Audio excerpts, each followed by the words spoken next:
Ang tagal mo namang manganak na babato na akong reklamo ng kabit ng asawa ko habang nandidiring nakatingin sa tiyan ko.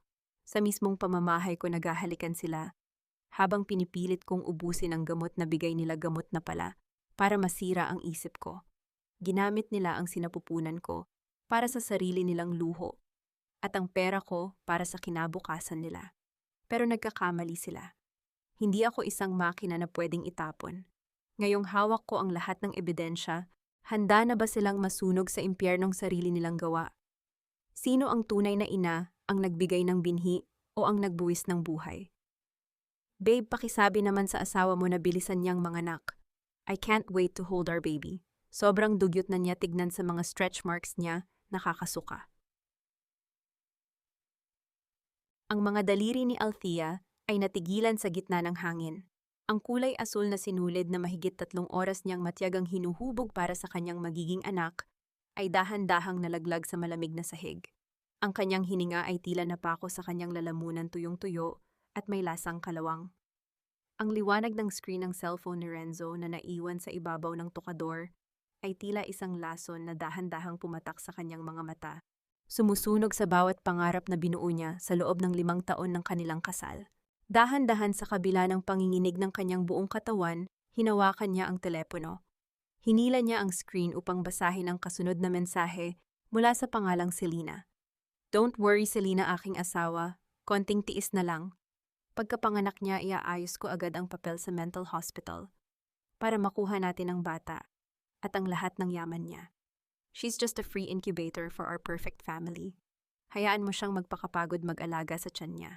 Walang tunog na lumabas sa bibig ni Althea. Ang tanging maririnig lamang sa silid ay ang banayad na paghuni ng aircon at ang tunog ng bumubuhos na tubig mula sa banyo kung saan naliligo ang kanyang asawa. Ngunit sa loob ng kanyang dibdib, may isang malaking bahagi ng kanyang pagkatao, ang dahan-dahang nadudurog nagiging abo na tinatangay ng hangin. Ang kanyang tiyan ay biglang sumakit isang matalim at pumipilipit na kirot hindi dahil sa paggalaw ng sanggol, kundi dahil sa matinding pagkakanulo na dumaloy sa kanyang mga ugat. Ang sanggol sa loob ng kanyang sinapupunan, ang sanggol na inakala niyang bunga ng kanilang pag-ibig sa pamamagitan ng IVF. Pagkatapos ng maraming taon ng pangungutya ng kanyang pamilya, ay hindi pala kanya. Ito ay anak ni Renzo at ng kanyang matalik na kaibigang si Selena. Ang sarili niyang katawan ay ginamit binaboy at ginawang kasangkapan ng walang labis na pagpapahalaga sa kanyang dignidad bilang tao.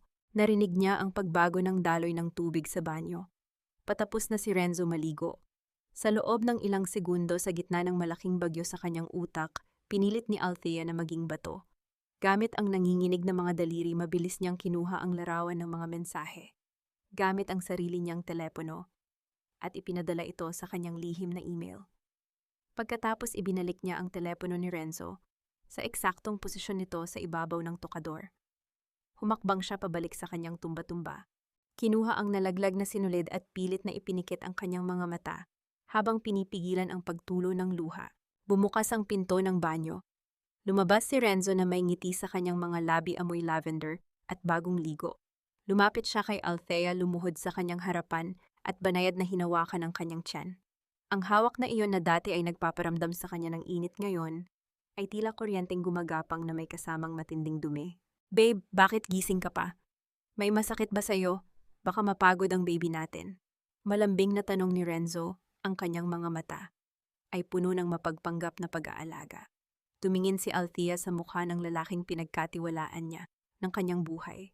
Ang mukhang iyon na naging kanlungan niya nang mamatay ang kanyang ina, ang mukhang naging dahilan kung bakit niya ibinigay ang lahat ng kanyang pera upang iangat ang negosyo ng pamilya Sarmiento. Wala babe, medyo sumipa lang si baby. Naalala ko lang ang mga sinabi ng mama mo kanina. Pilit ang ngiting sagot ni Althea, pinipigilan ang bawat panginginig ng kanyang boses. Tumawa ng mahina si Renzo, hinaplos ang kanyang buhok ng may labis na pagmamahal, na ngayon ay alam na niyang isang malaking kasinungalingan. Huwag mo nang isipin si mama. Alam mo naman na nag-aalala lang siya dahil alam niyang baog ka nung una. Pero tingnan mo ngayon, binigyan mo kami ng pag-asa. Utang na loob natin sa pamilya ko na tinulungan ka nilang magamot, di ba? Kaya dapat alagaan mo ang sarili mo para sa amin ng baby. Ang bawat salita ni Renzo ay tila isang kutsilyong dahan-dahang ibinabaon sa puso ni Althea. Ginagamit nito ang kanyang nakaraang sakit upang patuloy siyang pasunurin sa ilalim ng kanilang mga kamay. Ngunit habang nakatingin siya sa madilim na sulok ng silid, isang bagong pakiramdam ang dahan-dahang nabubuhay sa kanyang pagkatao. Hindi ito galit na may kasamang luha, kundi isang malamig at matalas na pagnanais na mabuhay at lumaban. Paano niya matitiis ang bawat gabi na katabi ang demonyong nakamaskara ng anghel, habang ang bawat segundong lumilipas ay mas lalong naglalapit sa kanya sa bitag na inihanda nila. Ang bawat patak ng mainit na gatas sa loob ng baso ay tila kumakatawan sa bawat segundong lumilipas na unti-unti niyang inuubos ang kanyang tiwala sa lalaking katabi. Inabot ni Renzo ang baso kay Althea, ang kanyang mga mata ay nananatiling nakapako sa tiyan nito, tila isang mangangaso na nagbabantay sa kanyang mahahalagang huli. Inumin mo na ang vitamins mo galing kay Mama Babe. Sabi niya pampakalma raw iyan para hindi masyadong mapagod ang baby at para makatulog ka ng mahimbing. Wika ni Renzo, ang boses ay malambing at puno ng mapagpanggap na pag-aalaga. Tumingin si Althea sa likidong puti. Sa loob ng ilang gabi, ang gatas na ito ang nagbibigay sa kanya ng antok na halos hindi na siya makabangon sa umaga, ang gatas na nagpapalabo sa kanyang kaisipan at nagpapahina sa kanyang katawan. Dahan-dahan niyang kinuha ang baso, ngunit sa isang mabilis at maingat na galaw, itinagilid niya ito patungo sa gilid ng kama, kung saan ang basahan na nakatago sa ilalim ay agad na sumipsip sa likido. Nakakapagod pala talaga ang pagbubuntis, no? Minsan parang ang bigat-bigat ng pakiramdam ko, parang gusto ko na lang matulog ng matagal. Bulong ni Althea, pilit na pinapanatili ang boses na parang inaantok na talaga. Iyan ang epekto ng gamot, babe. Normal lang yan. Huwag mo nang intindihin ang mga bagay-bagay sa opisina, ako na ang bahala sa lahat. Focus ka lang sa baby, sagot ni Renzo, bago ito humiga, at agad na tumalikod, hindi na inabala ang pagtingin kung inubos nga ba ni Althea ang laman ng baso. Nang marinig ang banayad na paghilik ni Renzo, dahan-dahang bumangon si Althea. Ang kanyang puso ay tumitibok ng mabilis, parang ibong gustong kumawala sa hawla. Kinuha niya ang basahan na basa ng gatas at piniga ang bawat patak nito sa isang maliit na lalagyan na dati niyang ginamit para sa mga sample ng dugo. Kailangan niya ng ebidensya. Kinabukasan, sa ilalim ng mainit na sikat ng araw, na tila sumusuri sa kanyang bawat galaw, tumungo si Althea sa isang klinika na malayo sa kanilang nasasakupan. Ang amoy ng disinfectant sa ospital ay nagbibigay sa kanya ng matinding pagkadiri sa sarili. Matapos ang ilang oras na paghihintay, lumabas ang doktor na may hawak na ulat. Ang kanyang mukha ay seryoso, walang bahid ng ngiti. Althea, hindi ito ordinaryong bitamina. Ito ay isang uri ng sedative na may mataas na dosage. Kung patuloy mo itong iinumin, unti-unti nitong sisirain ang iyong nervous system. Magdudulot ito ng matinding pagkalito, kawalan ng balanse, at sa huli maaari kang ma-diagnose bilang may depression or mental instability. Paliwanag ng doktor. Ang panimagang salita ay bumagsak sa kanyang pandinig na parang mga bato sa isang malalim na balon. Ang plano nila ay mas malalim kaysa sa inaasahan niya. Hindi lang nila kinuha ang kanyang katawan para sa IVF.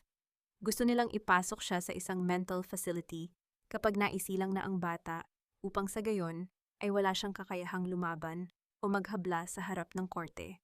Paglabas niya ng ospital, sinalubong siya ng malakas na busina ng mga sasakyan sa EDSA. Ang ingay ng syudad ay tila nagpapahiwatig ng gulo, ngunit ang kanyang isipan ay nanatiling tahimik at matalas. Habang naglalakad siya patungo sa kanyang sasakyan, isang mensahe ang pumasok sa kanyang telepono mula sa kanyang personal na account. Ang balanse ng kanyang savings account sa bangko ay nagpapakita ng isang malaking bawas, halos kalahati ng kanyang naipon sa loob ng 10 taon ng pagtatrabaho bilang isang audit executive ay nawala na sa loob lamang ng isang gabi. Ang Renzo na nakilala niya, ang lalaking nagbigay sa kanya ng mga bulaklak at pangako, ay isa na ngayong magnanakaw na naghihintay na maubos ang kanyang huling barya bago siya tuluyang itapon sa dilim. Hindi mo ako masisira, Renzo. Bulong ni Althea sa kanyang sarili habang ang kanyang mga daliri ay humahawak ng mahigpit sa manibela. Habang papalapit siya sa mansyon ng pamilya Sarmiento, nakita niya ang isang pamilyar na sasakyan na nakaparada sa labas. Si Selena, kasama ang kanyang ina si Doña Carmen, na nakatayo sa veranda nagtatawanan. habang may hawak na mga magasin ng mga gamit pambata. Ang kanilang mga boses ay umaalingaw-ngaw sa hangin puno ng panunukso na tila pinagpipistaan ang isang hapunan na hindi pa man naluluto. Althea, halika rito, may mga binili kaming gamit para sa apo ko. Mabuti na lang at hindi ka nabaog kundi baka isipin ng mga tao sa Forbes Park na wala kang silbi sa pamilya namin. Sigaw ni Doña Carmen nang makita siya. Nanigas ang mga paa ni Althea sa kinatatayuan. Ang bawat salita ay isang dagok, ngunit sa pagkakataong ito, hindi siya tutulo ng luha.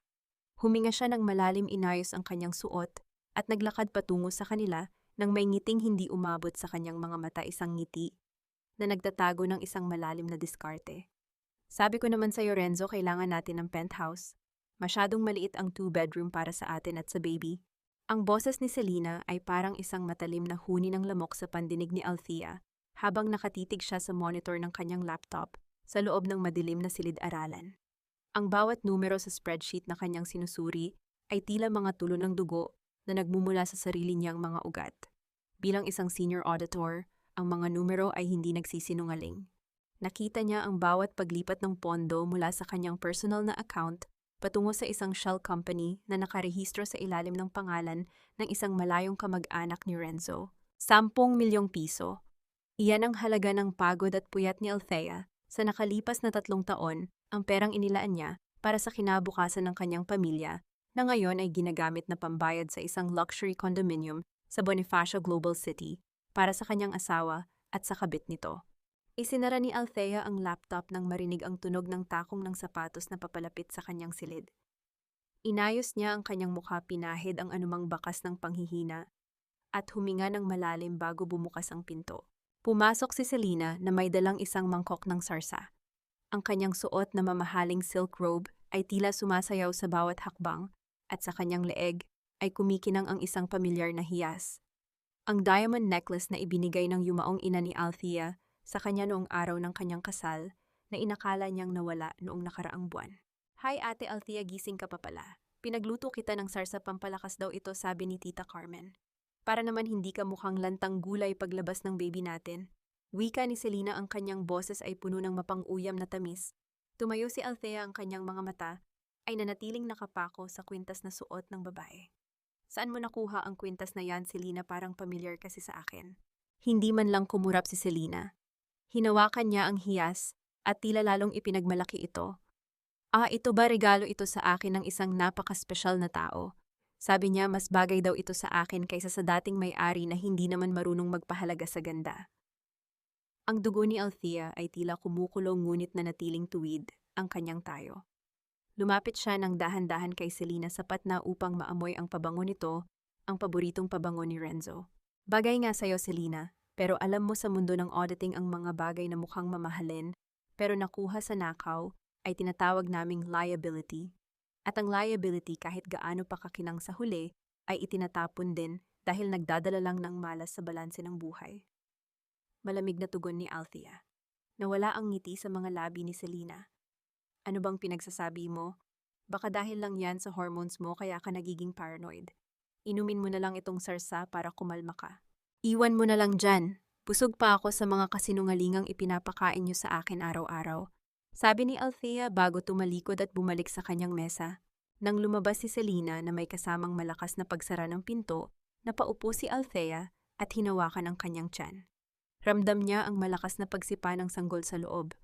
Sa sandaling iyon, tila may isang malakas na koneksyon na nabuo sa pagitan nila. Ang bata ay hindi isang incubator lamang. Ito ay isang buhay na dahan-dahang nagbibigay sa kanya ng lakas na hindi niya inakalang taglay niya. Binuksan niyang muli ang kanyang drawer at kinuha ang isang lumang leather na pitaka. Sa loob nito ay nakatago ang isang maliit at gusot na business card na ibinigay sa kanya ng isang kliyente noon. Attorney Gabriel Villon, Family Law and Asset Protection. Naalala ni Althea ang babala ng kanyang kaibigan noon tungkol sa pamilya Sarmiento, ngunit binaliwala niya ito dahil sa pag-ibig. Ngayon ang pag-ibig na iyon ay isa ng malaking utang na kailangan niyang bayaran ng buong katatagan. Kinuha niya ang kanyang telepono at sinimulang i-dial ang numero. Habang naghihintay ng sagot, napansin niya ang isang sobre sa ilalim ng kanyang mga dokumento na hindi niya napansin kanina. Binuksan niya ito at nanlaki ang kanyang mga mata sa nakita. Ito ay isang pre-approved loan application sa ilalim ng pangalan ng kanyang kumpanya na may halagang 30 milyong piso at ang pirma sa ibaba ay isang perpektong panggagaya sa kanyang sulat kamay. Hindi lang siya ninanakawan ni Renzo, ibinabaon din siya nito sa utang na maaaring magpakulong sa kanya habang buhay. Ang bawat patak ng ulan sa labas ng bintana ng maliit na coffee shop ay tila mga luhang hindi mailabas ni Althea. Pinili niya ang lugar na ito sa dulo ng Quezon City, malayo sa mga mata ng mga kakilala at lalong malayo sa mapanghusgang paningin ng pamilya Sarmiento. Sa harap niya, isang lalaking naka-Amerikana ang tahimik na nagbabasa ng mga dokumentong inilatag niya. Si Attorney Gabriel Villon ay hindi katulad ng mga abogado sa television na laging mabilis magsalita. Mayroon siyang kalmado at malalim na presensya. Ang kanyang mga mata ay hindi nagpapakita ng awa, kundi ng isang uri ng pag-unawa na nagpagaan sa bigat na nararamdaman ni Althea sa kanyang dibdib. Althea, sa mata ng batas, ang mga ginawa ni Renzo ay malinaw na syndicated estafa at falsification of public documents. Panimula ni Gabriel ang kanyang boses ay parang isang banayad na haplos sa gitna ng magulong kaisipan ni Althea. Pero ang mas masakit dito ay ang aspeto ng IVF. Ginamit nila ang iyong katawan ng walang tamang impormasyon. Iyon ay isang malalang paglabag sa iyong karapatan bilang tao at bilang pasyente. Humigpit ang hawak ni Althea sa kanyang tasa ng tsaa. Gusto nilang kunin ang bata pagkapanganak ko, attorney. Gusto nilang palabasin na wala ako sa sariling isip para sila ang maging legal guardians habang nagpapakasasa sila sa pera ko. I'm just an incubator to them. Dahan-dahang inilapit ni Gabriel ang isang maliit na unan na kinuha niya sa kabilang upuan at inilagay ito sa likuran ni Althea upang maging komportable ang kanyang pag-upo. Hindi ka incubator, Althea. Ikaw ang biktima na lalaban.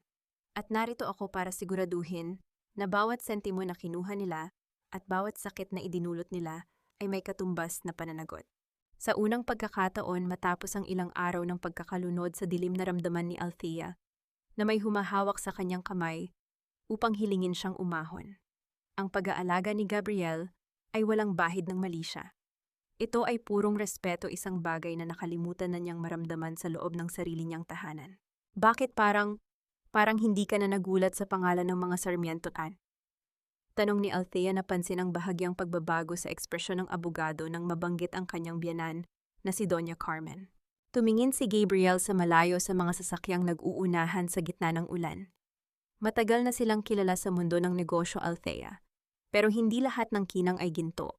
May mga kwento sa nakaraan na pilit nilang ibinabaon. At marahil ang pagkakataong ito ang magiging daan para tuluyan ng lumabas ang katotohanan. Hindi na nagtanong pa si Althea, ngunit ang misteryong nakabalot sa mga salita ni Gabriel ay nagbigay sa kanya ng karagdagang dahilan para magtiwala. Sinimulan nilang balangkasin ng plano ang paglilipat ng kanyang mga natitirang assets sa isang trust fund na hindi pwedeng galawin ni Renzo at ang paghahanda ng ebidensya para sa isang annulment at criminal case. Kailangan mong bumalik sa bahay na iyon at magpanggap, Althea. Yun ang pinakamahirap na bahagi, babala ni Gabriel habang iniaabot sa kanya ang isang maliit na recorder na mukhang ordinaryong ballpen. Maging matatag ka. Isipin mo ang bata. Nang papunta na si Althea sa kanyang sasakyan, biglang nag-vibrate ang kanyang telepono. Ang pangalan ni Renzo ay lumabas sa screen kasama ang isang larawan ng isang kwartong puno ng asul na lobo at isang malaking banner na may nakasulat na "Welcome home, baby boy." Sinagot ni Althea ang tawag. "Hello, babe. Babe, nasaan ka na? Umuwi ka na agad. May surprise kami ni Mama para sa'yo. Nandito rin si Selena, tinulungan niya kaming ayusin ang nursery room. Sobrang ganda, babe. Siguradong matutuwa ka." Masayang-masaya ang boses ni Renzo, tila isang perpektong asawa na naghihintay sa kanyang reyna. Napatigil si Althea sa harap ng kanyang sasakyan. Ang salitang surprise ay tila isang babala ng panganib na nagpataas ng balahibo sa kanyang batok. Tumingin siya sa kanyang reflection sa bintana ng kotse. Ang babaeng nandoon ay hindi na ang Althea na madaling maloko. "Pauwi na ako, Renzo. I can't wait to see your surprise." Tugon niya, ang boses ay kasing lamig ng hanging dala ng ulan. Ang amoy ng mamahaling pabango at sariwang bulaklak ay sumalubong kay Althea pagpasok niya sa pintuan ng mansyon, ngunit para sa kanya ang bango ay tila takip lamang sa isang nabubulok na sikreto. Sa gitna ng sala nakita niya ang ilang malalaking maleta na nakahilera.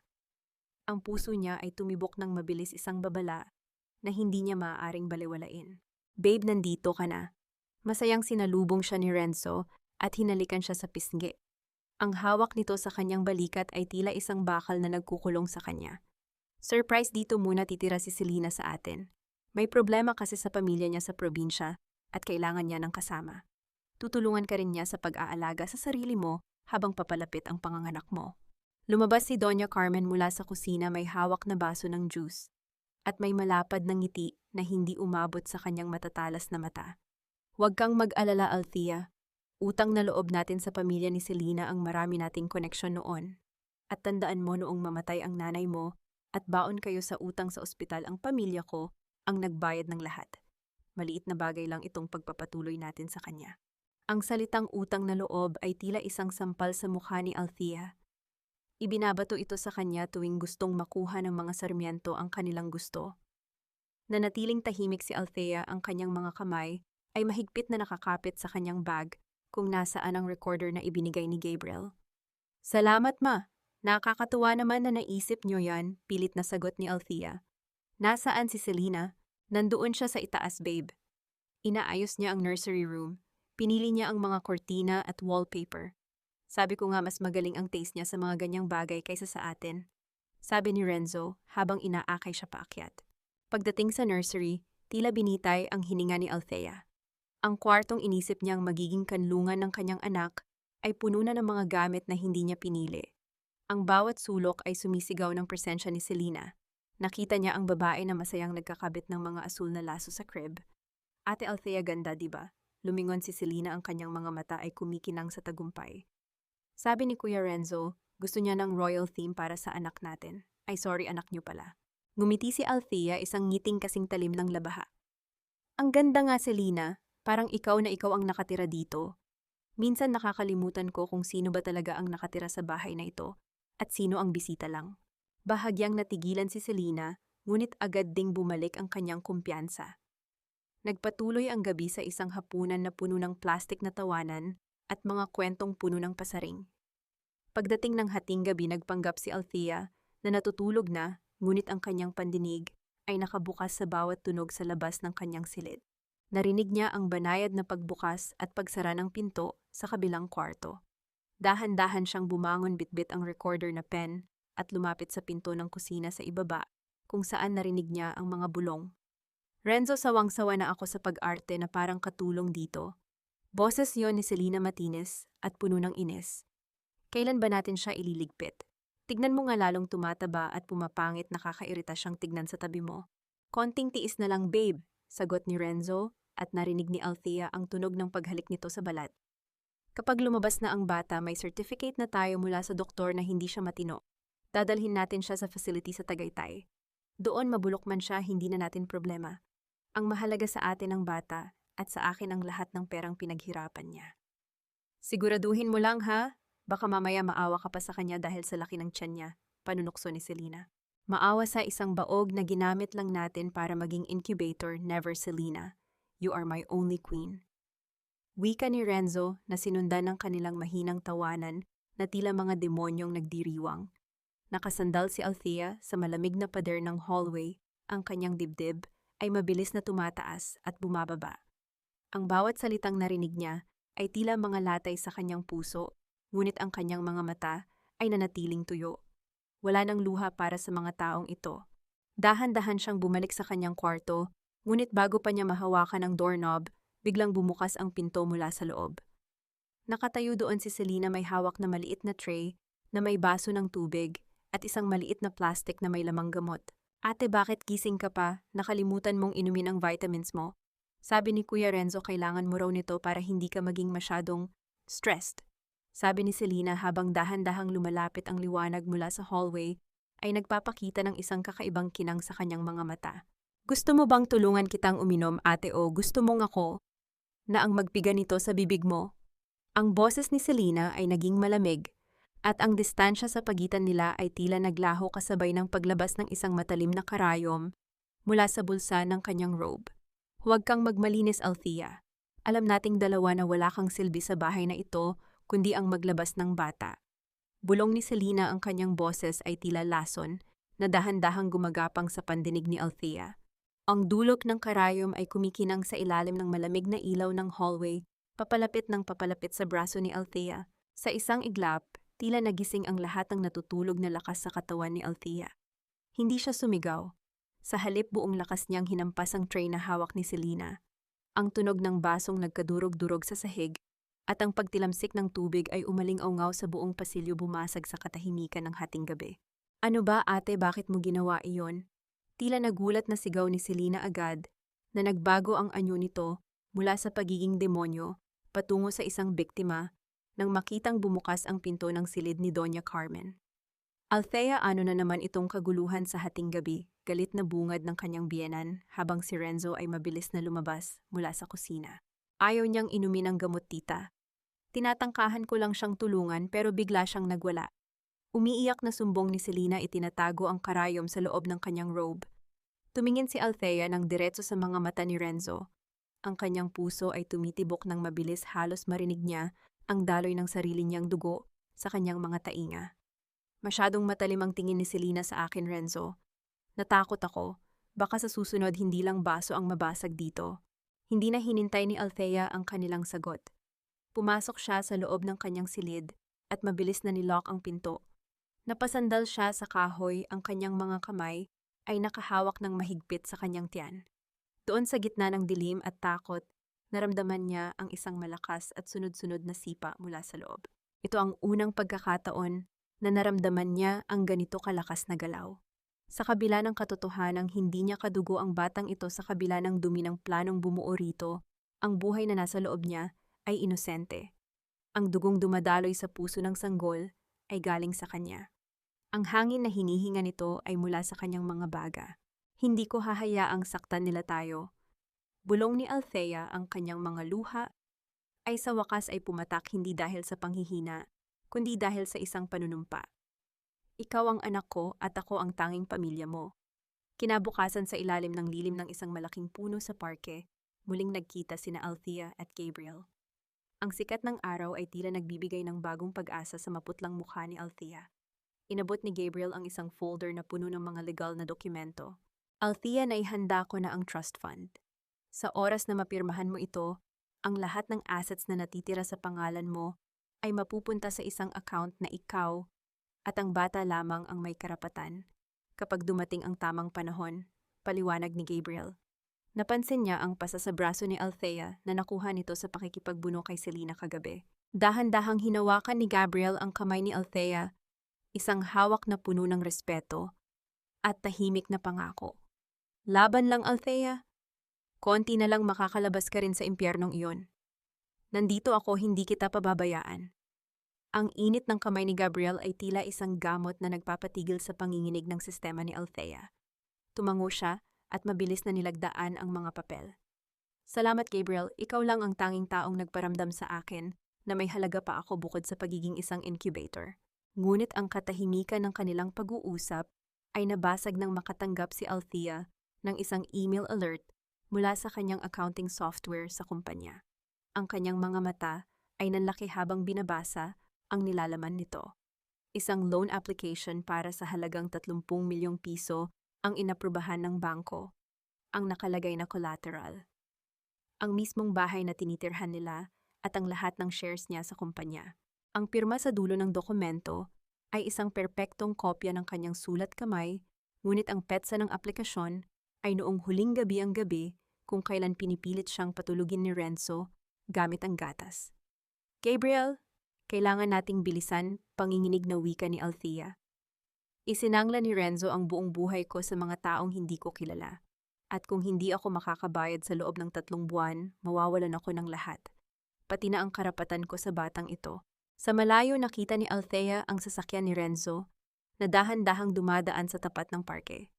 Ang itim na bintana nito ay tila isang matang nagmamasid, naghihintay sa bawat pagkakamali na kanyang gagawin. Ano itong nabalitaan ko sa opisina, Althea?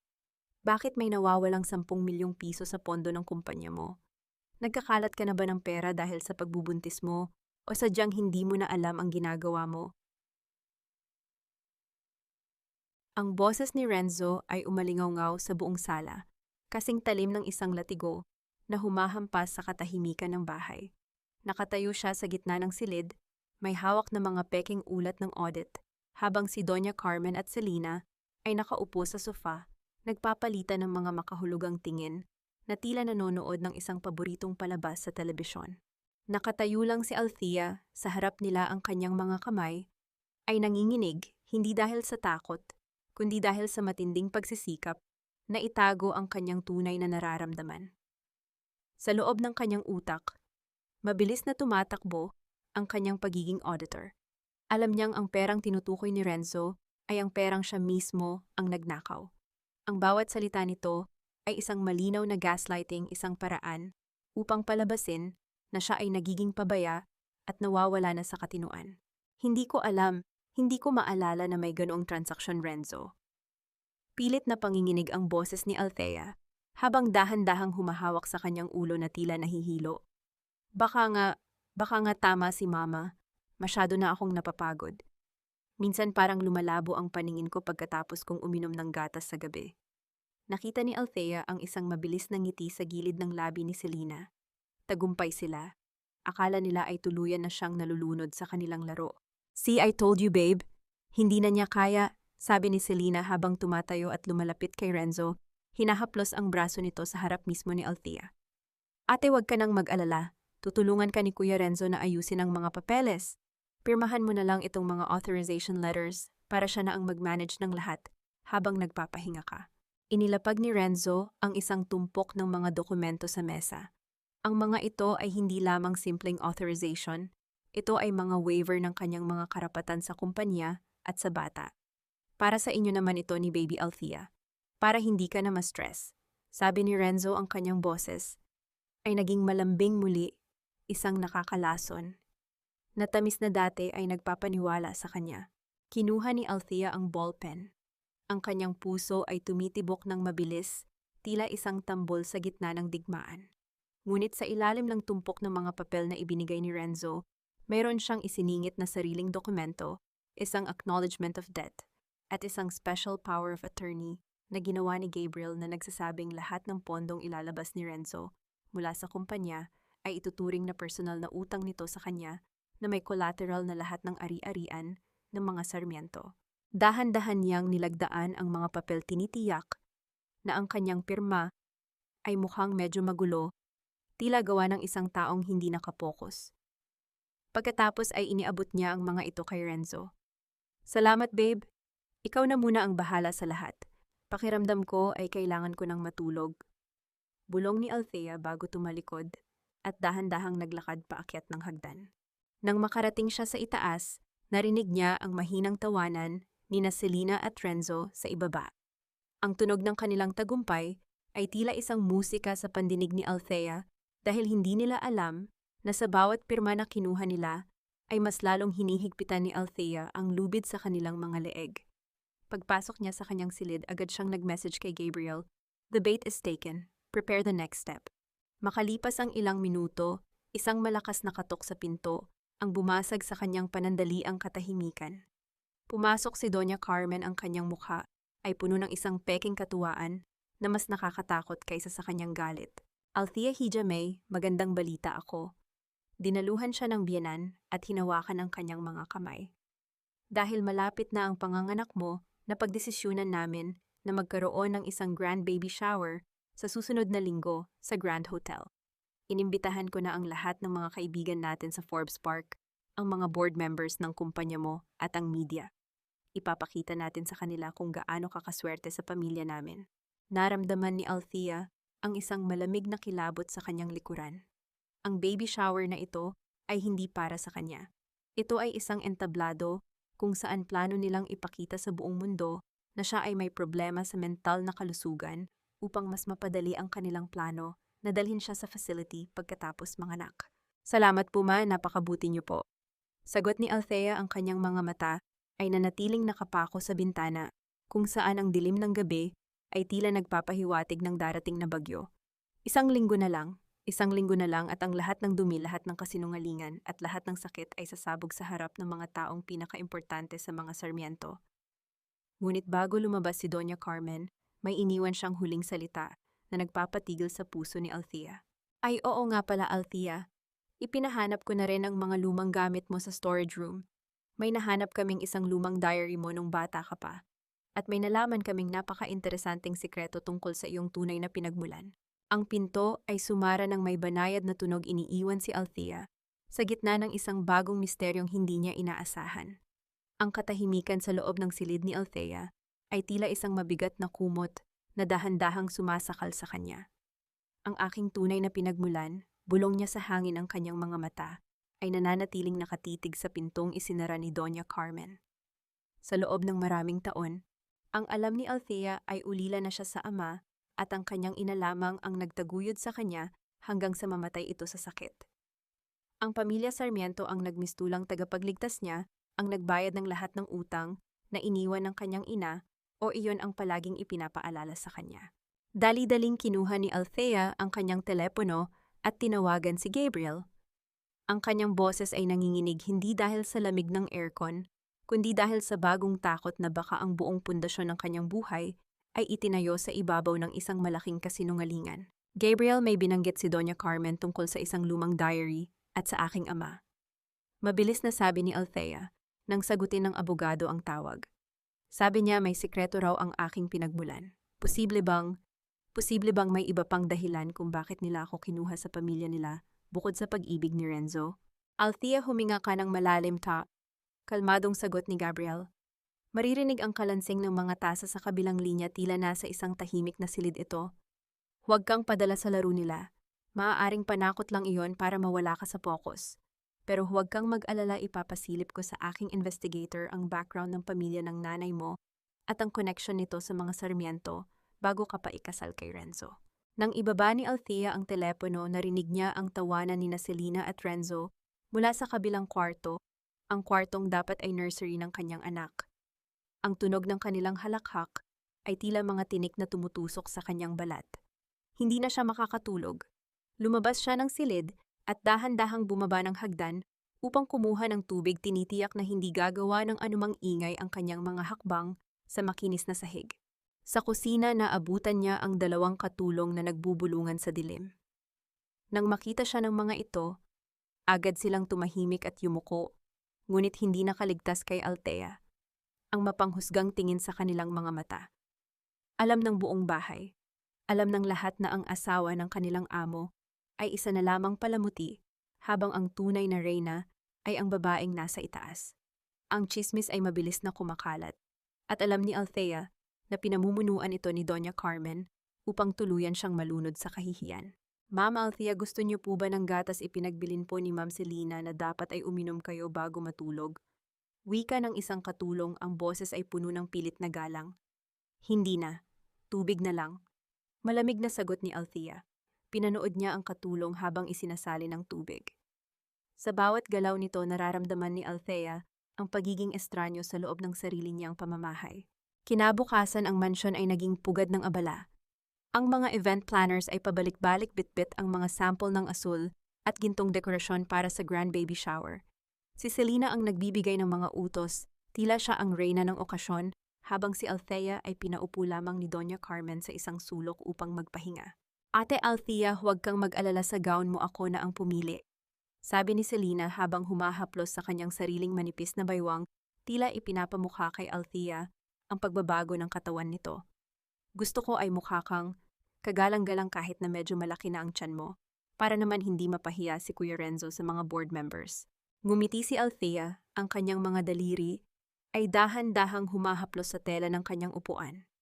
Salamat Selena, napakamaalalahanin mo talaga. Siguraduhin mo lang na ang gown na pipiliin mo ay kasya sa isang babaeng alam kung paano tumayo sa sariling mga paa, hindi sa isang babaeng nakasandal lang sa pag-aari ng iba. Bahagyang nanginig ang panga ni Selena, ngunit bago pa ito makasagot, lumapit si Renzo at inakbayan ang dalawa. Tama na yan. Ang mahalaga, magiging perpekto ang gabi na iyon. Althea, inimbitahan ko rin ang mga investor mula sa Japan. Kailangan nating ipakita na matatag ang pamilya natin para hindi sila mag-alinlangan sa pag-aproba ng bagong loan. Ang loan na ang collateral ay ang buhay ni Althea. Nang hapon ding iyon, nakatanggap si Althea ng isang sobre mula sa isang courier. Walang pangalan ng sender ngunit alam niyang galing ito kay Gabriel. Pagbukas niya sa loob ng banyo, bumagsak ang isang lumang litrato. Isang litrato ng kanyang ina noong kabataan nito kasama ang isang lalaki na may suot na uniforme ng isang piloto. Sa likod ng litrato may nakasulat na maikling mensahe, "Para sa aking Althea. Ang lahat ng lupain sa San Rafael ay para sa iyong kinabukasan. Huwag mong hahayaang makuha ito ng mga buwaya." Ang lalaki sa litrato ay ang kanyang ama, at ang San Rafael ay ang bayan kung saan matatagpuan ang mga warehouse at planta ng pamilya Sarmiento. Isang matinding katotohanan ang gumuhit sa isipan ni Althea. Hindi siya kinuha ng mga Sarmiento dahil sa awa. Kinuha nila siya dahil ang lupang kinatatayuan ng kanilang negosyo ay sa kanya pala talaga. Ang lahat ng utang na loob na ibinabato sa kanya sa loob ng maraming taon ay isang malaking panlilinlang upang itago ang katotohanang sila ang may malaking utang sa kanya. Napahawak si Althea sa lababo, ang kanyang hininga ay naging mabilis. Ang galit na dati ay parang isang maliit na baga, ay naging isang dambuhalang apoy. Kinuha niyo ang aking ama, kinuha niyo ang aking mana, at ngayon ay gusto niyo pang kunin ang aking anak. Bulong ni Althea sa harap ng salamin, ang kanyang mga mata ay naglalaban sa pagitan ng luha at puot.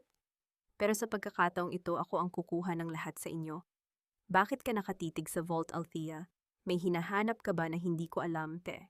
Ang boses ni Renzo ay parang isang malamig na dampi ng yelo sa batok ni Althea. Agad siyang lumayo sa pintuan ng opisina ni Renzo, pilit na itinatago ang panginginig ng kanyang mga daliri sa loob ng bulsa ng kanyang maluwag na maternity dress. Ang tunog ng pagpihit ng kandado ng pinto ay umalingaw-ngaw sa tahimik na pasilyo, tila isang babala na huli na ang lahat para magtago. Wala babe, akala ko lang kasi naiwan ko rito ang resibo ng mga bitamina ko. Pilit na sagot ni Althea, ang kanyang mga mata ay umiiwas sa matatalas na paningin ng asawa. Masyado na yata akong malilimutin lately gaya ng sabi ni Mama. Lumapit si Renzo sa kanya, ang kanyang mga hakbang ay mabigat at may kasamang autoridad. Hinawakan niya ang magkabilang balikat ni Althea at dahan-dahang iniharap sa kanya. Huwag mo nang intindihin ang mga ganyang bagay. Sabi ko naman sa'yo, ako na ang bahala sa lahat. Ang kailangan mo lang gawin ay maging maganda sa baby shower natin sa susunod na linggo. Doon nakasalalay ang tiwala ng mga investors natin. Tumingin si Althea sa mga mata ni Renzo, naghahanap ng kahit katiting na bakas ng konsensya, ngunit wala siyang nakita, kundi ang kislap ng kasakiman. Ang lalaking ito ay hindi lamang nagnanakaw ng kanyang pera. Ninanakawan din siya nito ng kanyang pagkatao. Nang makaalis si Renzo upang pumasok sa loob ng opisina, dahan-dahang humakbang si Althea patungo sa kanilang nursery. Doon naabutan niya si Selena na nakaupo sa gitna ng silid, pinaliligiran ng mga mamahaling sapatos at damit para sa sanggol. Ang bawat gamit ay may tatak ng karangyaan, ngunit para kay Althea, ang bawat isa rito ay sumisimbolo sa isang kasinungalingan. Ate, tignan mo, oh. Bagay ba sa baby natin itong designer shoes? Nakangiting tanong ni Selena habang pilit na isinisiksik ang kanyang sarili sa maliit na armchair na inilaan sana ni Althea para sa pagpapasuso. Sabi ni Renzo, dapat daw ay mukhang prinsipe ang anak niya paglabas. Hindi katulad ng pinagmulan mo na, alam mo na medyo kapos. Hindi sumagot si Althea. Sa halip lumapit siya sa bintana at tumingin sa labas, kung saan ang madilim na ulap ay tila nagbabadya ng isang malakas na ulan. Alam mo, Selena, ang mga sapatos na yan ay pwedeng palitan. Pero ang karapatan ng isang ina sa kanyang anak, kahit gaano pa karaming ginto ang itapal mo, hinding-hindi mo mabibili. Tumawa ng mapakla si Selena at tumayo. Lumapit siya kay Althea at bumulong sa kanyang tainga. Ina, ate, huwag kang ngang ilusyonada. Ang dugo na dumadaloy sa batang yan ay sa akin at kay Renzo.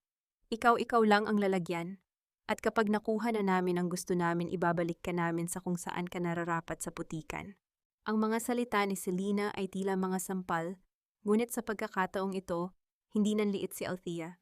Sa loob ng kanyang tiyan, naramdaman niya ang isang banayad na paggalaw, isang malambot na sipa na tila nagsasabing, nandito pa ako. Isang malalim na paghinga ang kumawala sa dibdib ni Althea. Siguraduhin mo lang, Selena, na hindi ka madudulas sa sarili mong kamandag bago matapos ang lahat. Kinagabihan, habang ang buong mansyon ay balot na ng katahimikan, Nakatanggap si Althea ng isang tawag mula kay Gabriel. Ang boses ng abogado ay puno ng tensyon. Althea, may nahanap ang investigator ko sa San Rafael. Ang lupang kinatatayuan ng inyong mga planta ay hindi kailanman na ibenta ng iyong ama sa mga Sarmientos, balita ni Gabriel. May mga dokumento kaming nahanap na nagpapatunay na ang pirma ng iyong ama sa deed of sale ay pinke. Ginamit nila ang pagkamatay ng magulang mo para agawin ang lahat, at ang utang na loob na sinasabi nila ay para lamang patahimikin ka. Ang hininga ni Althea ay tila naputol. Ang lahat ng hirap ng kanyang ina, ang pagkamatay ng kanyang ama sa lungkot, ang lahat ng ito ay dahil sa kasamaan ng pamilyang inakala niyang kumupkop sa kanya. Kailangan nating lumaban, Gabriel. Hindi ko na ito kayang panginginig na wika ni Althea. Huwag kang mag-alala. Ang baby shower sa susunod na linggo, iyon ang magiging katapusan nila, pangako ni Gabriel. Pero Althea, may isa pang bagay. Isang legal notice ang kadarating lang sa opisina ko. Ang pamilya Sarmiento ay formal nang nag-file ng petition for involuntary commitment laban sa iyo. Sinabi nila sa korte na ikaw ay may malalang kaso ng prenatal psychosis at panganib ka sa sarili mo at sa bata. Napasandal si Althea sa paderang kanyang mga kamay ay dahan-dahang humawak sa kanyang tiyan. Ang plano nila ay hindi na lang tungkol sa pera o sa bata. Gusto nila siyang ipakulong sa isang institusyon habang buhay bago pa siya makapagsalita. Kailan nila ito ipapatupad? Tanong ni Althea, ang boses ay halos pabulong na lamang. Sa gabi mismo ng baby shower, ang plano nila ay doon ka mismo kunin sa harap ng mga bisita para maging ebidensya ng iyong pagkawala sa katinuan, sagot ni Gabriel. Althea, kailangan nating mag-ingat. Isang maling galaw at baka tuluyan ka na nilang makuha. Sa dilim ng kanyang silid, tiningnan ni Althea ang kanyang refleksyon sa salamin. Ang babaeng nandoon ay hindi na ang mahiyaing auditor na laging sumusunod. Ang kanyang mga mata ay nag-aapoy sa galit at determinasyon. Sige Renzo, ibigay natin sa kanila ang palabas na gusto nila, bulong ni Althea, habang ang isang lihim na ngiti ay dahan-dahang gumuguhit sa kanyang mga labi. Ang bawat segundo na lumilipas sa orasan sa loob ng madilim na opisina ni Gabriel ay tila isang mabigat na hakbang patungo sa katapusan. Sa harap ni Althea, isang maliit na tablet ang nakapatong sa mesa, nagpapakita ng isang malabong video mula sa isang security camera. Doon, malinaw na makikita si Renzo na nag-aabot ng isang makapal na sobre sa doktor ng IVF clinic. Ang kanilang mga ngiti ay kasing dumi ng usapang nagaganap sa pagitan nila. Nakuha natin, Althea. Pabulong na sabi ni Gabriel, ang kanyang mga mata ay puno ng determinasyon habang nakatingin sa screen. Ang assistant ng doktor ay pumayag na ibigay ang kopya kapalit ng protection. Ito ang ebidensya na magpapatunay na hindi aksidente ang pagpapalit ng embryo. It was a cold, calculated crime. Huminga ng malalim si Althea, pilit na pinapakalma ang kanyang sarili. Ang bawat sipa ng sanggol sa kanyang sinapupunan ay tila isang paalala na ang laban na ito ay hindi na lamang para sa kanya. Salamat, Gabriel. Kung hindi dahil sa'yo, baka tuluyan na akong naniwala na ako ang may kasalanan sa lahat ng ito. Dahan-dahang hinawakan ni Gabriel ang kamay ni Althea na nakapatong sa mesa. Ang init ng kanyang palad ay tila isang pader na humaharang sa lahat ng sakit na nararamdaman ni Althea. Sa loob ng ilang sandali, nanatili silang ganoon, walang salita, tanging ang tunog lamang ng ulan sa labas ang bumasag sa katahimikan. Ang pag-aalaga ni Gabriel ay hindi mapilit. Ito ay banayad, parang isang lunas na dahan-dahang nagpapahilom sa isang sugat na matagal nang bukas. Mag-iingat ka sa pagbabalik mo sa Mansion Althea, paalala ni Gabriel habang iniaabot sa kanya ang isang maliit na flash drive. Ang mga hayop, kapag alam nilang malapit na silang makulong, mas lalong nagiging mabagsik. Pagbalik ni Althea sa mansyon ng mga Sarmiento, sinalubong siya ng isang tanawing nagpabilis sa tibok ng kanyang puso. Sa gitna ng sala, nakalatag ang kanyang magarang pulang gown na dapat ay isusuot niya sa baby shower. Ngunit ang tela nito ay gupit-gupit na tila nilapa ng isang mabangis na hayop. Nakatayo si Selena sa tabi nito, may hawak na gunting at isang mapang-uyam na ngiti. Oops, sorry Ate Althea. Akala ko kasi ay basahan na ito. Masyado kasing matingkad ang kulay, hindi bagay sa isang babaeng malapit nang mawala sa katinuan. Wika ni Selena, ang kanyang boses ay puno ng katuwaan habang tinitignan ang reaksyon ni Althea. Hindi sumigaw si Althea, hindi rin siya umiyak. Sa halip, dahan-dahan siyang lumapit sa nasirang gown at hinaplos ang telang seda. Tumingin siya kay Selena ng diretso sa mga mata, isang tingin na nagpatahimik sa tawa ng babae. Salamat sa pagpapaalala, Selena. Dahil sa ginawa mo, mas lalo mong pinatunayan sa akin na ang mga bagay na pilit mong sinisira ay ang mga bagay na hinding-hindi mo kailanman pag-aari. Tumalikod si Althea at naglakad paakyat ng hagdan, iniiwan si Selena na nakatayo sa gitna ng mga piraso ng telang pula. Pagpasok niya sa kanyang silid, agad niyang kinuha ang kanyang laptop. Gamit ang kanyang mga access codes bilang senior auditor, sinimulan niyang i-execute ang huling bahagi ng kanyang plano. Sa isang pindot lamang ng enter, ang lahat ng joint accounts nila ni Renzo ay opisyal nang na-freeze dahil sa suspicious activities. Ang bawat sentimo na kinuha ni Renzo mula sa kanyang kumpanya ay nakatali na ngayon sa isang legal hold. Ang mansion, ang mga sasakyan, at ang lahat ng karangyaan ng pamilya Sarmiento ay tila isang kastilyong buhangin na dahan-dahang tinatangay ng alon. Kinagabihan bago matulog, pinanood ni Althea si Renzo na mahimbing na natutulog sa kanyang tabi. Ang mukha nito ay tila isang anghel, ngunit alam ni Althea ang dilim na nagtatago sa likod ng bawat paghinga nito. Kinuha niya ang divorce papers mula sa kanyang bag at dahan-dahang inilagay ito sa ilalim ng kanilang mga wedding photos. Bukas sa harap ng lahat ang maskara ay tuluyan ng mahuhulog. Bukas ang bawat luha ay magiging sandata. Bukas ang pangarap ni Renzo ay magiging sarili niyang bangungot. Huminga ng malalim si Althea at ipinikit ang kanyang mga mata. Sa gitna ng katahimikan ng gabi, naramdaman niya ang isang banayad na sipa mula sa kanyang anak. Matulog ka na, anak. Bukas magsisimula ang ating kalayaan. Ang bawat kristal na chandelier sa grand ballroom ay tila mga bituing nagmamasid sa isang marangyang dula-dulaan. Ang amoy ng mamahaling rosas at ang tunog ng banayad na biolin ay bumabalot sa buong silid, na nilulunod ang mga bulong ng tsismis na kanina pa kumakalat sa pagitan ng mga bisita. Nakatayo si Doña Carmen sa gitna ng mga asawa ng mga board members, suot ang kanyang mga dambuhalang diamante, habang may hawak na baso ng champagne. Alam niyo naman, mahirap ang kalagayan ni Althea. Masyado siyang naging emosyonal sa pagbubuntis, kung ano-ano na ang nakikita at naririnig, pabulong na wika ni Doña Carmen. Ang kanyang boses ay puno ng mapagkunwaring habag. Kaya nga kahit ayaw niya, pinilit naming ituloy itong baby shower para naman gumaan ang pakiramdam niya bago namin siya dalhin sa isang espesyal na pasilidad para makapagpahinga. Sa kabilang bahagi ng silid, si Selena ay tila isang reyna sa kanyang suot na gown na labis ang pagpapakita ng balat malayo sa imahe ng isang pinsan o kaibigan ng pamilya. Hawak-hawak niya ang braso ni Renzo habang tumatawa ng malakas, tila sila ang ipinagdiriwang sa gabing iyon. Ang bawat sulyap nila sa isa't isa ay puno ng katiyakan na ang kanilang plano ay malapit ng magtagumpay. Biglang natahimik ang lahat nang bumukas ang malaking pinto ng ballroom. Pumasok si Althea, suot ang isang bagong gown na kulay dugo, isang pula, na tila apoy sa gitna ng puti at asul na dekorasyon. Ang bawat hakbang niya ay may kasamang awtoridad, ang kanyang ulo ay mataas na nakataas at ang kanyang mukha ay walang bakas ng pagkapagod o kawalan ng katinuan. Sa likuran niya, dahan-dahang pumasok si Gabriel na nanatili sa dilim, ngunit ang kanyang mga mata ay hindi humihiwalay kay Althea. Bakit siya nakapula at bakit parang napakalakas ng aura niya? Bulong ng isang bisita na narinig ni Renzo dahilan upang bahagyang manginig ang hawak nitong baso. Mabilis na lumapit si Renzo kay Althea, pilit na ipinapakita ang kanyang pagiging maalagang asawa. Babe, ang ganda mo, pero bakit ka nagpalit ng gown?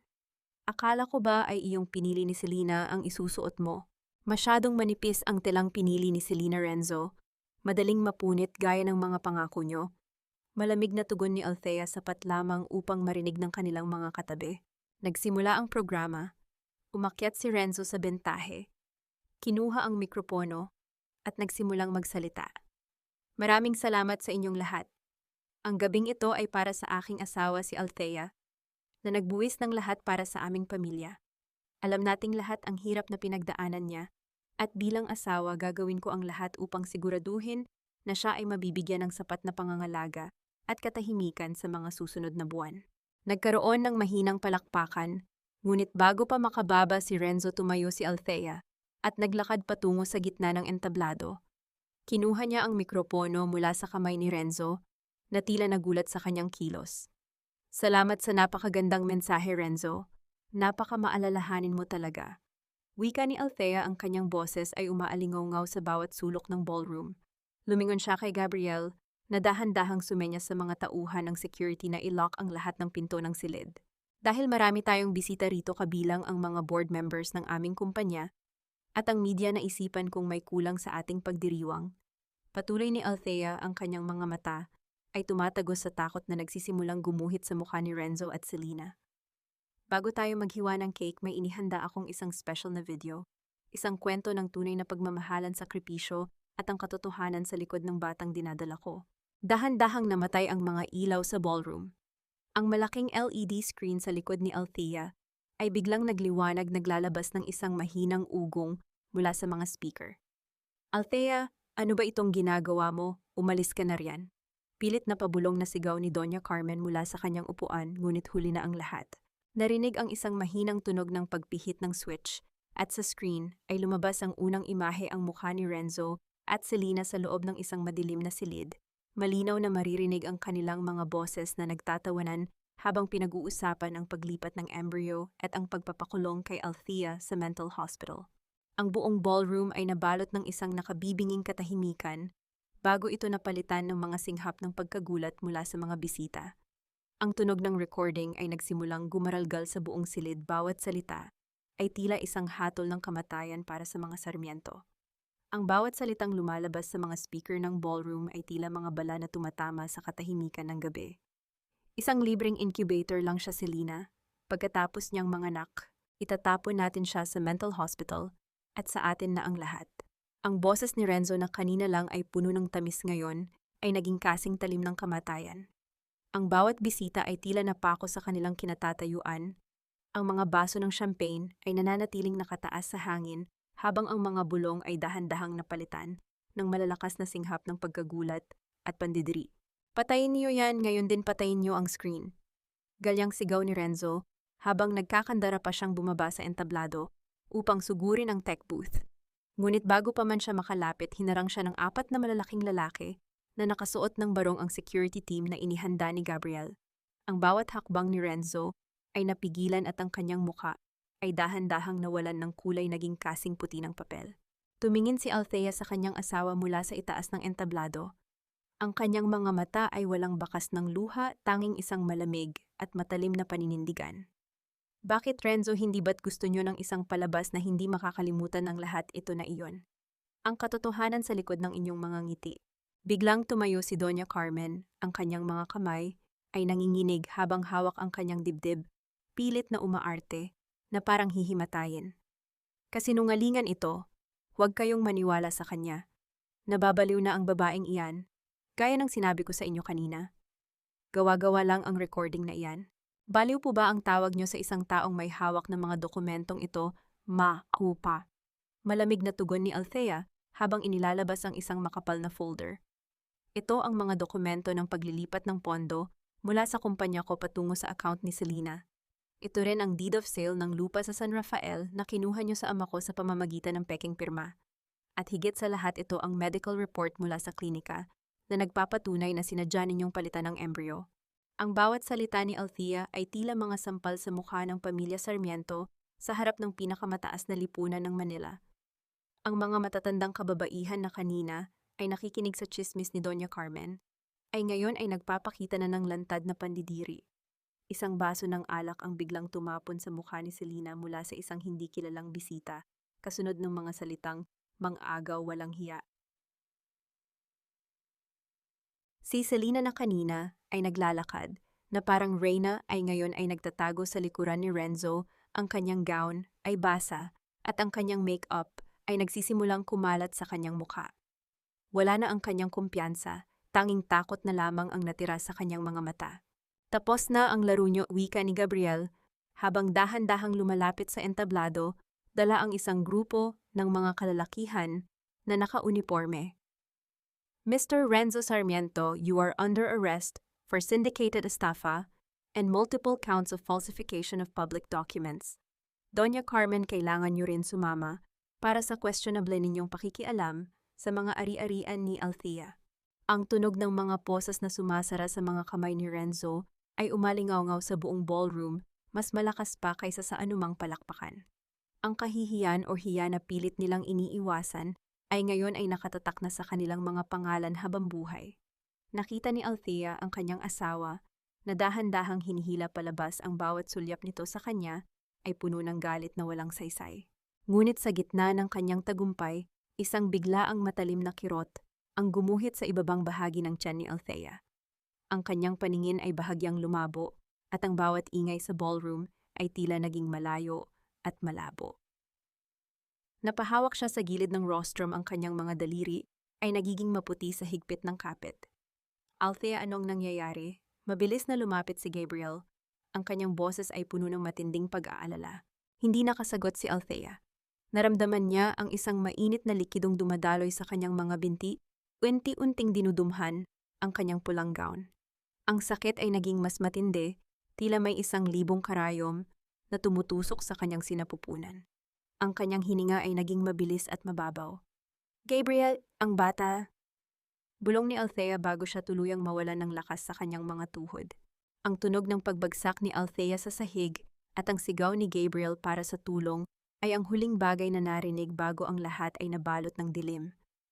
Ang pulang gown na sumisimbolo sa kanyang laban ay ngayon ay nababalot na ng dugo ng isang buhay na nagpipilit ng lumabas sa gitna ng kaguluhan.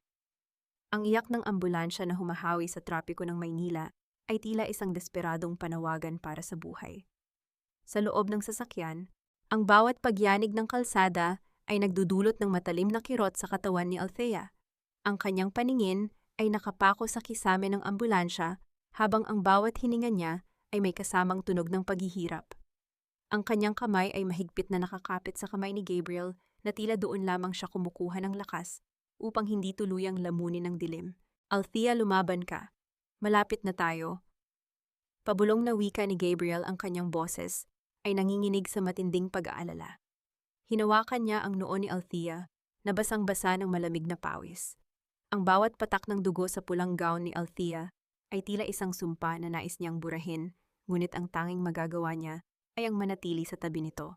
Pagdating sa emergency room, ang lahat ay naging isang malabong anino ng kaguluhan. Ang amoy ng disinfectant at ang malamig na hangin ng ospital ay nanunuot sa kanyang balat. Narinig ni Althea ang mabilis na usapan ng mga doktor tungkol sa stress-induced preterm labor at ang panganib ng internal bleeding. Ang bawat kagamitang medical na tumatama sa metal na tray ay nagbibigay ng kakaibang ingay na tila nagpapabilis sa tibok ng kanyang puso. Kailangan nating magsagawa ng emergency C-section. Ang tibok ng puso ng sanggol ay dahan-dahang bumabagal. Wika ng isang doktor sa gitna ng pagmamadali.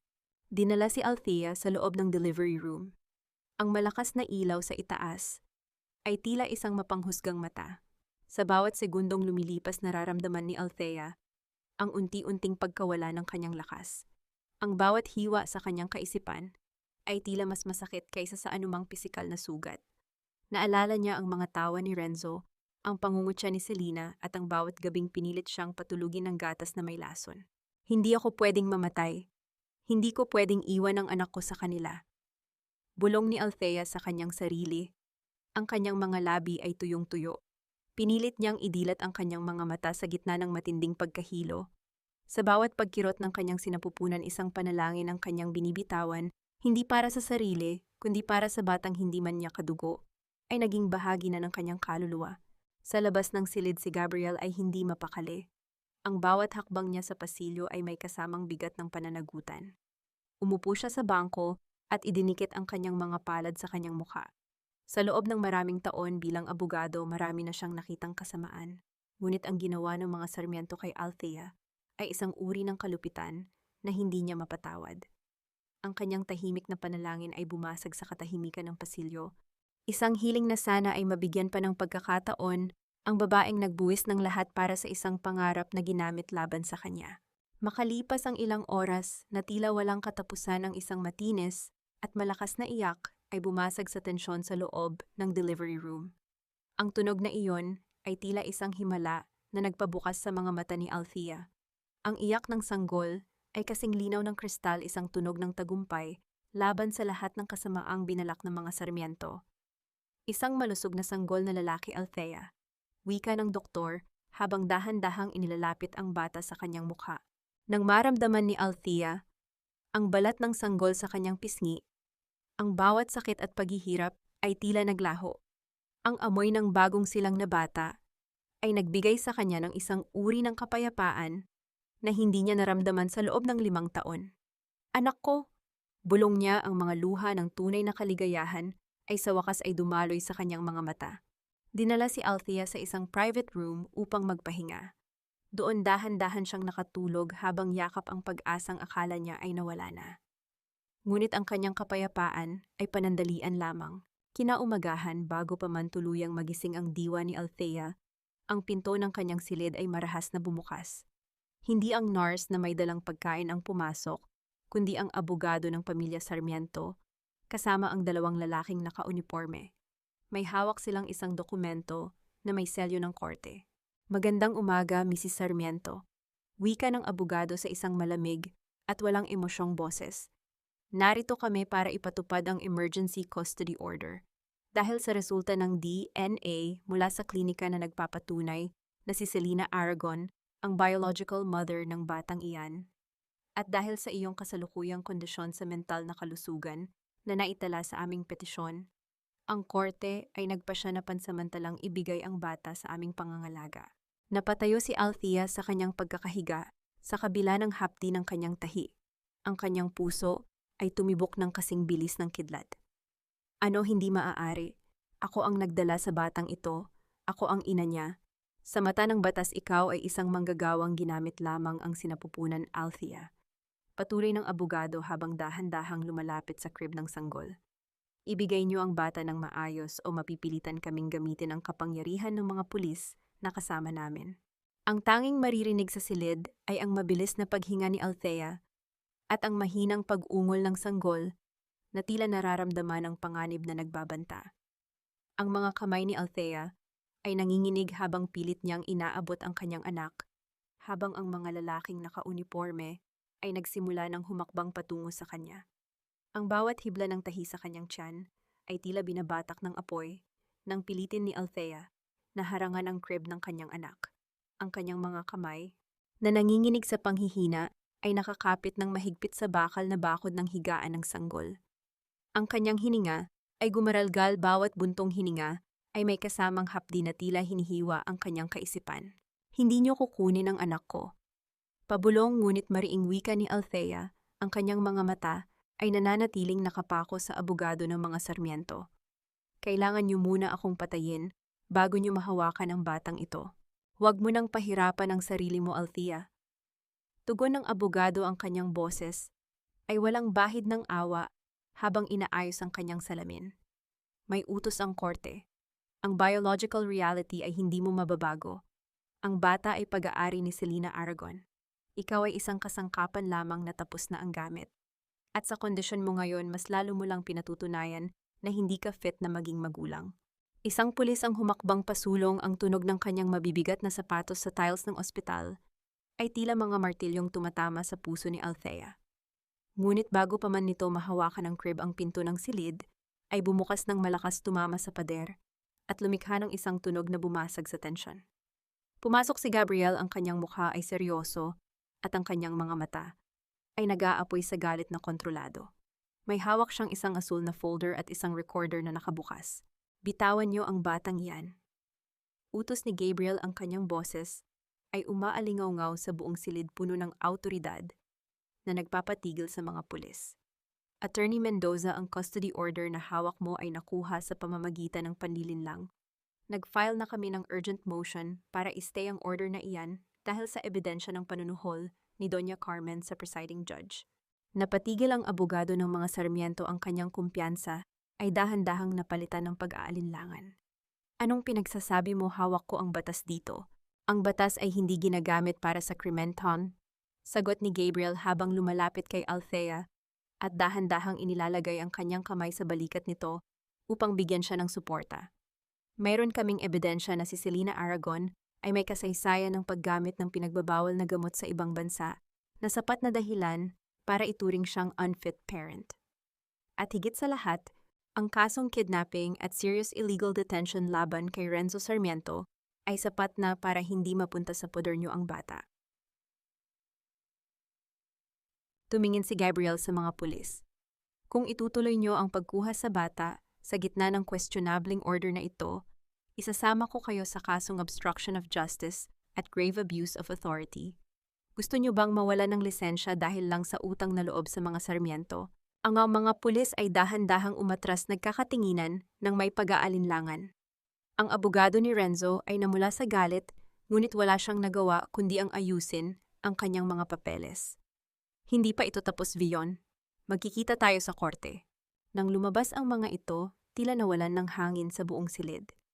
Napaupo si Althea sa gilid ng higaan, ang kanyang mga luha ay sa wakas ay bumagsak hindi dahil sa takot, kundi dahil sa matinding kaginhawaan.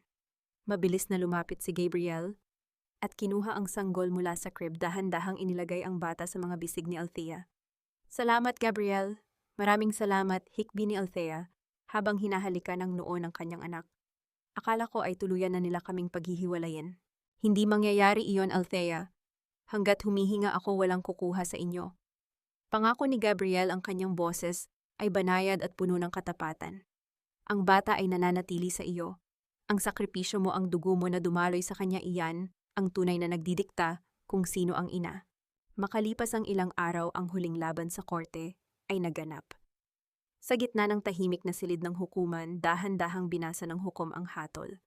Dahil sa matinding paglabag sa etika ng IVF clinic, sa krimen ng luwa daw na ginawa ni Renzo, at sa kawalan ng moral na kapasidad ni Selena, ang korte ay nagpasya na ibigay ang sole and absolute custody kay Althea Villanueva. Ang bawat salita ng hukom ay tila mga awit ng kalayaan para kay Althea. Paglabas nila ng korte, sinalubong sila ng mainit na sikat ng araw. Nakita ni Althea ang pamilya Sarmiento na pilit na iniiwasan ang mga kamera ng media, ang kanilang mga mukha ay balot ng kahihiyan.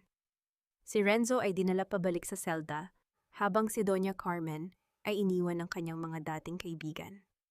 Ang kanilang kaharian na binuo sa kasinungalingan ay tuluyan ng gumuho. Tumingin si Althea sa langit, ang kanyang puso ay magaan at payapa. Sa kanyang tabi naroon si Gabriel, dala ang bag ng bata. Ang laban ay tapos na at ang bagong umaga ay nagsisimula na. Ang tunog ng martilyo ng hukom na pumukpok sa kahoy ay tila musika sa pandinig ni Althea, isang awit ng katarungan, kalayaan at katapusan. Paglabas niya sa pintuan ng korte, ang liwanag ng araw ay hindi kailanman naging ganito kasinag. Tila hinuhugasan ang bawat bakas ng dilim na bumalot sa kanya sa loob ng mahabang panahon. Hawak niya ang kanyang anak na mahimbing na natutulog sa kanyang mga bisig, walang kamalay-malay sa digmaang ipinaglaban para sa kanya. Nakita ni Althea ang huling sulyap sa pamilya Sarmiento. Si Renzo na nakaposas ay may mga matang nag-aapoy sa galit, ngunit walang kapangyarihan. Dinala siya palabas patungo sa sasakyan ng pulis at sa huling sandali nagtama ang kanilang mga mata. Sa mata ni Renzo nakita ni Althea ang pagkilala sa kanyang pagkatalo. Sa mata ni Althea, ang tanging nakita ni Renzo ay isang malamig na katahimikan, hindi galit, hindi awa, kundi ang pagwawakas ng isang kabanata na hindi na kailanman babalikan pa. Si Doña Carmen, na laging nakataas ang noo at puno ng karangyaan, ay ngayon ay nakaupo sa isang bangko sa labas ng korte mag-isa. Ang kanyang mga alahas ay kumikinang pa rin, ngunit ang kanyang mukha ay balot ng anino ng kahihiyan. Tinalikuran siya ng kanyang mga kaibigan sa alta sosyedad, at ang pangalang Sarmiento na dati ay sumisimbolo sa kapangyarihan, ay ngayon ay kasing dumi na ng putik. Si Selena naman, na laging ipinagmamalaki ang kanyang kagandahan, ay mabilis na naglakad palayo, pilit na itinatago ang kanyang mukha mula sa mga kamera ng media. Ang mga kontrata niya sa pagmumodelo ay isa-isang kinansela, at ang penthouse na pinapangarap niya ay naging abo na lamang. Tumingin si Althea sa kanyang paligid. Ang mga taong dating nangungutya sa kanya ay ngayon ay tinitingnan siya ng may paghanga. Ngunit hindi na mahalaga sa kanya ang opinyon ng iba. Ang tanging mahalaga ay ang maliit na buhay na hawak niya. Tara na, Althea. Umuwi na tayo, mahinang wika ni Gabriel, na maingat na inalalayan siya patungo sa sasakyan. Ang pag-aalaga nito ay hindi nagbago, laging banayad, laging nariyan, ngunit hindi kailanman mapilit. Sa loob ng sasakyan, habang binabaybay nila ang daan patungo sa isang bagong simula, Isang pamilyar na kanta, ang tumugtog sa radyo, ang kantang kinakanta ng kanyang ina noong siya ay bata pa. Isang kanta tungkol sa pag-asa at bagong umaga. Sa unang pagkakataon, hindi na ito nagdulot ng sakit at pangungulila sa kanyang dibdib. Sa halip na pangiti siya, pagdating nila sa isang maliit ngunit maaliwalas na bahay na inupahan ni Althea sa Laguna, malayo sa ingay ng syudad, sinalubong sila ng amoy ng sariwang hangin at mga bulaklak sa hardin. Ito ang kanyang bagong tahanan, ang kanyang santuwaryo. Ibinaba niya ang kanyang anak sa crib at tinanggal ang kanyang mga sapatos. Naglakad siya patungo sa bintana at tinanaw ang papalubog na araw. Ang kulay kahel na langit ay tila isang pangako ng kapayapaan. Sa gitna ng katahimikan, naramdaman ni Althea ang isang malamig na bagay sa kanyang daliri. Ang singsing na simbolo ng kanyang kasal kay Renzo. Dahan-dahan niyang hinubad ito. Hindi niya ito itinapon ng may galit. Sa halip, lumabas siya sa hardin at ibinuon ito sa lupa sa ilalim ng isang puno ng mangga. Isang simbolikong paglilibing sa nakaraan, hindi upang kalimutan, kundi upang tanggapin na naging bahagi ito ng kanyang pagkatao. Isang masakit na aral na nagpatatag sa kanya. Pagbalik niya sa loob, naabutan niya si Gabriel na tahimik na nagtitimpla ng tsaa sa kusina, tila sanay na ito sa kilos ng bahay. Inabot nito ang isang tasa kay Althea. Hindi ko alam kung paano kita pasasalamatan, Gabriel. Utang ko sa iyo ang buhay namin ng anak ko. Wika ni Althea, ang kanyang boses ay puno ng taos-pusong pasasalamat. Ngumiti si Gabriel, isang ngiting umabot sa kanyang mga mata. Wala kang utang na loob, Althea. Ang ginawa ko ay para sa tama. At ang lakas na ipinakita mo, iyon ang tunay na nagpanalo sa laban na ito. Umupo sila sa veranda, pinapanood ang paglubog ng araw habang ang mahinang pag-ungol ng sanggol mula sa loob ay nagbibigay ng musika sa kanilang katahimikan. Ang laban ay tapos na. Ang hustisya ay nakamit na. At sa harap ni Althea, isang bagong umaga, ang naghihintay, isang umaga na puno ng pag-asa, pagmamahal, at ang walang hanggang lakas ng isang ina. Isang taon na ang lumipas, mula ng huling beses na tumapak si Althea sa loob ng silidang hukuman. Ngunit ang bawat hapdi ng nakaraan ay tila dahan-dahan ng tinatangay ng hanging amihan sa bayan ng Laguna. Ang bago niyang tahanan ay malayo sa ingay at polusyon ng Makati, malayo sa mga pader na naging saksi sa kanyang mga lihim na pagluha. Ngayon, ang maririnig lamang sa paligid ay ang mahinang huni ng mga kuliglig at ang masayang tawa ng isang batang naglalaro sa damuhan. Si Nathan. Ang batang dati ay tinawag na incubator baby ng mga Sarmiento ay isa na ngayong masigla at malusog na bata. Habang pinagmamasdan ni Althea ang kanyang anak na pilit na hinahabol ang isang makulay, na paru-paro, dahan-dahang hinaplos ng kanyang daliri ang peklat sa kanyang ibabang tiyan, ang bakas ng kanyang sakripisyo. Ang peklat na ito ay hindi na sumasagisag sa sakit, kundi sa isang matamis na tagumpay. Napakabilis niyang lumaki, Althea. Parang kailan lang ay karga-karga ko pa siya habang papalabas tayo ng ospital pa. Wika ni Gabriel habang dahan-dahang lumalapit bitbit ang isang tray ng sariwang prutas. Ngumiti si Althea at sumandal sa kanyang upuan sa veranda. Minsan hindi rin ako makapaniwala, Gabriel. Parang isang masamang panaginip na lang ang lahat. Pero kapag tinitignan ko si Nathan, alam ko na bawat luhang ibinuhos ko ay sulit. Kumusta na ang foundation? Tanong ni Gabriel, ang kanyang boses ay puno ng paghanga habang tinititigan ang babaeng sa wakas ay nakatagpo na ng kanyang sarili. Maayos naman. Marami na kaming natutulungang kababaihan na nakakaranas ng pang-aabuso sa loob ng kanilang mga tahanan. Ipinapaliwanag namin sa kanila na ang kanilang katawan ay hindi kailanman pag-aari ng iba at ang kanilang dignidad ay hindi mabibili ng anumang yaman, paliwanag ni Althea. Ito ang kanyang paraan ng pagpapagaling, ang ibalik sa iba ang lakas na muntik nang makuha sa kanya. Nanatiling tahimik si Gabriel, ngunit ang kanyang mga mata ay nagsasabi ng higit pa sa anumang salita. Dahan-dahan niyang inilagay ang kanyang kamay sa balikat ni Althea, isang banayad na haplos na nagpapadama ng init at seguridad. May nabalitaan ka ba tungkol sa kanila? Huminga ng malalim si Althea. Narinig ko na tinanggihan ng korte ang huling apela ni Renzo. Mananatili siya sa kulungan ng mahabang panahon. Si Doña Carmen naman ay tuluyan nang nawalan ng kontrol sa kanilang mga planta sa San Rafael. Ang lupang kinuha nila sa tatay ko ay naibalik na sa pangalan ko at gagawin ko itong isang pabahay para sa mga empleyadong tapat sa pamilya ko noon. At si Selena, Nabalitaan ko na nasa probinsya siya namumuhay sa hirap at pilit na iniiwasan ang kahihiyang iniwan niya sa Manila. Wala na ang kanyang ganda, wala na ang kanyang luho. Karma na ang bahala sa kanila ka. Sagot ni Althea nang walang anumang pait sa boses. Napagtanto ni Althea na ang tunay na pagpapatawad ay hindi ang pagsasabi na maayos na ang lahat sa mga taong nanakit sa kanya. Ang tunay na patawad ay ang pagpapalaya sa sarili mula sa lason ng puot. Pinatawad na niya ang kanyang sarili sa pagiging marupok noon at hinayaan na niyang ang tadhana ang magparusa sa mga sarmiento. Ang kanyang katahimikan ay ang pinakamabigat na parusa para sa kanila. Habang ang araw ay dahan-dahang lumulubog, lumapit si Nathan sa kanila at nagpasakay sa mga bisig ni Gabriel. Ang tunog ng tawa ng bata ay tila isang himala na nagpabuo sa puso ni Althea. Inayos ni Gabriel ang isang manipis na cardigan sa balikat ni Althea upang hindi ito lamigin isang maliit na galaw na nagparamdam sa kanya na siya ay pinapahalagahan. Gabriel, salamat sa pananatili. Bulong ni Althea ang kanyang ulo ay dahan-dahang sumandal sa balikat ng lalaking hindi siya iniwan sa gitna ng bagyo. Wala akong balak umalis, Althea. Sa iyo at kay Nathan natagpuan ko ang pamilyang matagal ko nang hinahanap. Tugon ni Gabriel, ang kanyang boses ay tila isang pangako na nakaukit sa hangin. Ang kwento ni Althea ay hindi lamang tungkol sa isang babaeng naging biktima ng pagtataksil. Ito ay kwento ng isang babaeng nagawang itayo ang kanyang sarili mula sa mga guho ng kanyang mga pangarap. Isang paalala sa bawat babaeng nakikinig na ang isang ina ay hindi lamang sinusukat sa dugo na dumadaloy sa kanyang anak, kundi sa lalim ng kanyang pagmamahal at sa tatag ng kanyang paninindigan. Habang ang dilim ng gabi ay dahan-dahang bumabalot sa laguna, ang liwanag ng isang maliit na lampara sa kanilang veranda ay nananatiling nakasindi.